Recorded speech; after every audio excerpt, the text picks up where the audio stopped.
వేదికమైనున్న పెద్దలందరికీ పేరు పేరున నా హృదయపూర్వక నమస్కారాలు.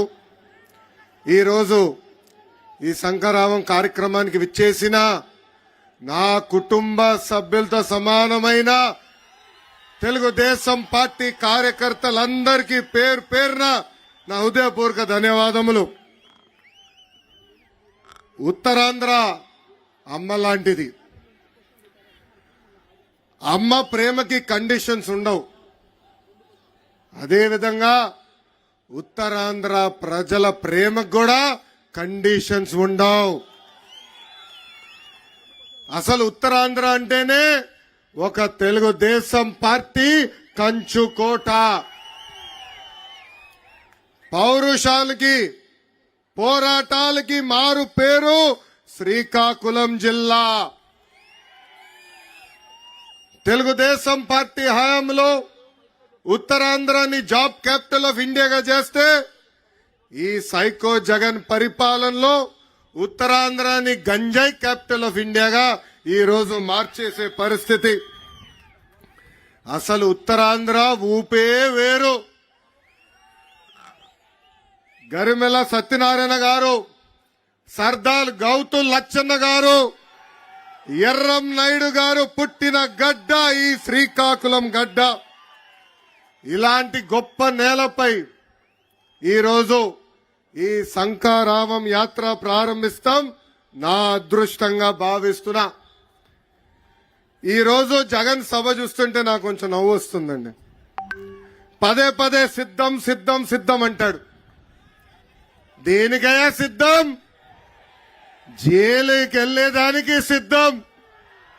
జైలుకు పంపించేదానికి మీరు సిద్ధమా అని ప్రజలందరూ నేను అడుగుతున్నా. బీసీ బిడ్డ అమర్నాథ్ గౌడ్ లాంటి అనేక మంది చంపేదానికి మీరు సిద్ధమా అని ఈ జగన్ నేను ప్రశ్నిస్తున్నా.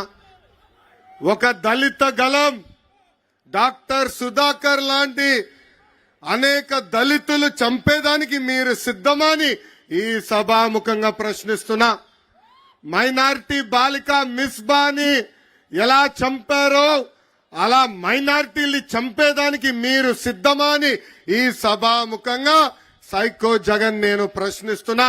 సొంత బాబాయిని లేపేశాడు, ఇంకా ఎంతమంది కుటుంబ సభ్యులను లేపేసేదానికి సిద్ధమా అని ఈ జగన్ నేను సూటిగా ప్రశ్నిస్తున్నా. లేదంటే రాష్ట్రాన్ని సర్వనాశనం చేసేదానికి సిద్ధమా అని ఈ సభాముఖంగా జగన్ నేను ప్రశ్నిస్తున్నా.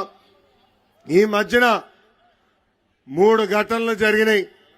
అది ఇచ్చాపురం ప్రజల దృష్టికి తీసుకురావాలనుకుంటున్నా. మొదటిది, వైకాపా నాయకులు చేస్తున్న భూ కబ్జాలకి సహకరించలేదని విశాఖపట్నం తహసీల్దార్ రామయ్యని అతి కిరాతకంగా వైకాపా నాయకులు కొట్టి చంపేశారు. బాపట్ల జిల్లాలో రైతు భరోసా కేంద్రాల్లో పనిచేస్తున్న అగ్రికల్చర్ అసిస్టెంట్ పూజిత ఆత్మహత్య చేసుకుంది. ఆ చెల్లమ్మ ఎందుకు ఆత్మహత్య చేసుకుందో తెలుసా? వైకాపా నాయకులు ఆర్బీకే కేంద్రానికి వచ్చి ఎరువులు దొంగతనం చేశారు. ఆ డబ్బులు ఆ చెల్లెమ్మ చెల్లించాలని వేధిస్తే పాపం ఆ చెల్లెమ్మ ఆత్మహత్య చేసుకుంది. ఇంకా అంతేకాదు, విజయనగరం జిల్లాలో పంచాయతీరాజ్ డిపార్ట్మెంట్ లో పనిచేస్తున్న ఒక జేఈ రామకృష్ణ ఏకంగా ఆ ఫ్యాన్ కే ఉరేసుకుని చనిపోయాడు, ఆత్మహత్య చేసుకున్నాడు. ఆ రామకృష్ణ గారు చేసిన తప్పేంటో తెలుసా? ప్రజలకు అండగా నిలబడతాం.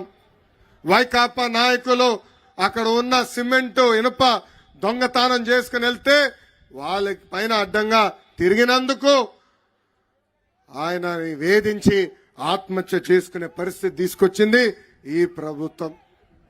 జగన్ ఈ మధ్యన కొత్త నాటకం మొదలు పెట్టాడు.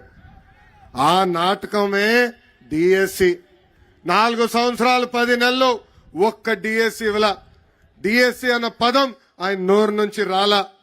అందుకే మోసానికి, దగాకి, కుట్రకి ప్యాంటు షర్ట్ వేస్తే అచ్చు జగన్ లాగా ఉంటుంది. ఎన్నికల ముందల ఏం చెప్పాడు ఈ జగన్? 23,000 డిఎస్సి పోస్టులు ఇస్తామని ఆనాడు హామీ ఇచ్చాడు. అధికారంలోకి వచ్చిన తర్వాత కేవలం 18,000 పోస్టులు ఉన్నాయన్నాడు. దాని తర్వాత 117 జియో తీసుకొచ్చి ఏకంగా స్కూల్ రేషనలైజేషన్ పేరుతో టీచర్ పోస్టులు తగ్గించిన వ్యక్తి ఈ జగన్. ఇప్పుడు కరెక్ట్ గా ఎన్నికలు వస్తున్నాయి, యువతలో యువగలం మొదలైంది. అందుకే ఇప్పుడు నామమాత్రంగా 6,000 పోస్టులు ఇస్తానని ముందలగెళ్తున్నాడు. ప్రజలందరూ ఆలోచించాలా. అన్న విశ్వవిఖ్యాత నట సార్వభౌమ స్వర్గశ్రీ నందమూరి తారక రామారావు గారు కానివ్వండి, చంద్రబాబు నాయుడు గారు కానివ్వండి, ఇద్దరు కలిసి 1,70,000 టీచర్ పోస్టులు భర్తీ చేశారు. ఈ సభాముఖంగా నిరుద్యోగ యువకులకు హామీస్తున్నా, వచ్చేది మన ప్రభుత్వమే. ప్రతి సంవత్సరం డిఎస్సి మేము ఏర్పాటు చేస్తాం. ఈ రోజు ఈ జగన్ ఊరూరు తిరుగుతా నేను పేదవాడిని అంటాడు. ఆయనకు ఒక జబ్బు ఉందండి.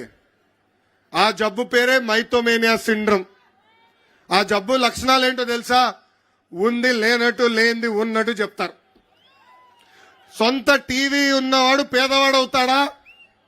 సొంత ఛానల్ ఉన్నవాడు పేదవాడవుతాడా? సొంత పేపర్ ఉన్నవాడు పేదవాడవుతాడా? సొంత సిమెంట్ ఫ్యాక్టరీ ఉన్నవాడు పేదవాడవుతాడా అని ప్రజలందరినీ ఒక్కసారి ఆలోచించమంటున్నా. 1,00,000 రూపాయలు విలువైన చెప్పులు వేసుకుని తిరుగుతాడు, 1,000 రూపాయలు ఖరీదైన వాటర్ బాటిల్లో నీళ్లు తాగుతాడు. ఆయనకి పేదవాళ్ళు ఎదుర్కొంటున్న సమస్యలు అర్థమవుతాయని ఒక్కసారి ప్రజలందరూ ఆలోచించాలి.